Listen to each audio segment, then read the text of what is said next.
AP MRPS రాష్ట్ర ప్రధాన కార్యదర్శి కుంటుమద్ది ఓబిలేస్ ఆధ్వర్యంలో రాప్తాన్ నుంచి అంబేద్కర్ విగ్రహం వరకు బాణసంచి పేల్చి భారీ ఎత్తున సంబరాలు జరుపుకున్నారు. ఎస్సీ వర్గీకరణ సమర్థమని సుప్రీంకోర్టు తీర్పు ఇవ్వడంతో నగరంలోని అంబేద్కర్ విగ్రహానికి పూలమాలలు వేసి జై భీమ్ అంటూ నినాదాలు చేశారు. ఈరోజు మన భారతదేశ సుప్రీంకోర్టు న్యాయమూర్తులు 6 మందితో కూడినటువంటి బెంచి ఎస్సీ ఎస్టీ వర్గీకరణ చట్టబద్ధత ఏ రాష్ట్రంలో అయితే ఆ రాష్ట్ర ముఖ్యమంత్రులు చేయొచ్చని చెప్పనని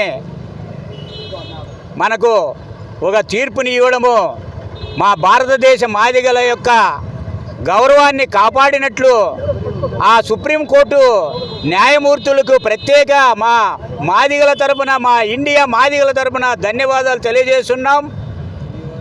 ఈ ఎస్సీ వర్గీకరణ చట్టబద్ధత కోసము 30 సంవత్సరాలుగా మాదిగ ఉపకులాలకు సంబంధించినటువంటి ఎంతోమంది అమరులైనటువంటి అమరవీరులకు జోహార్లు అర్పించుకుంటూ ఈ ఎస్సీ వర్గీకరణ విషయంలో అనేక మంది పెద్దలు మాదిగ ఉపకులాలకు సంబంధించినటువంటి వారు మాదిగలకు సహకరించినటువంటి ఆర్థికంగా సహకారం చేసినటువంటి వారందరికీ కూడా ప్రత్యేక కృతజ్ఞతలు కృపాకరు, ఎంఎస్ రాజు, ఈ జిల్లాకు సంబంధించి కేఎస్ బాబు ఎంతోమంది ఈ ఉద్యమం కోసము కష్టపడి పనిచేసినటువంటి వారు, దాంట్లో దళిత సంఘాలకు సంబంధించినటువంటి ప్రజా సంఘాల మంది ఎంతోమంది ఇక్కడ ఉన్నాము, జిల్లాలో కూడా ఉన్నాము.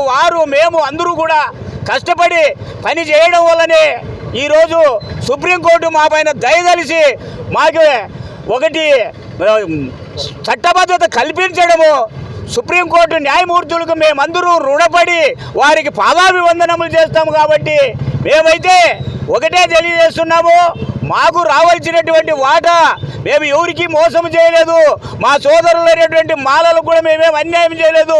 వాళ్ళకు తక్కువగా వాళ్ళది, మాకు తక్కువగా మాది వర్గీకరణ చేయమని చెప్పననే 30 సంవత్సరాలు కష్టపడి పనిచేసినటువంటి వీరుల్లో అనంతపురం జిల్లా అంటేనే ఉద్యమాలకు పురిటిగడ్డ.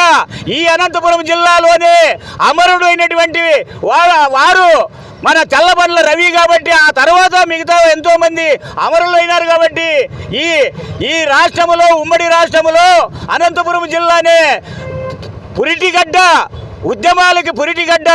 ఈ యొక్క దానికి సుప్రీంకోర్టు వారికి మేము ప్రత్యేక ధన్యవాదాలు తెలియజేసుకుంటూ మేమందరూ కూడా ఆ జడ్జీలకి రుణపడి ఉంటామని చెప్పని తెలియజేసుకుంటున్నాం.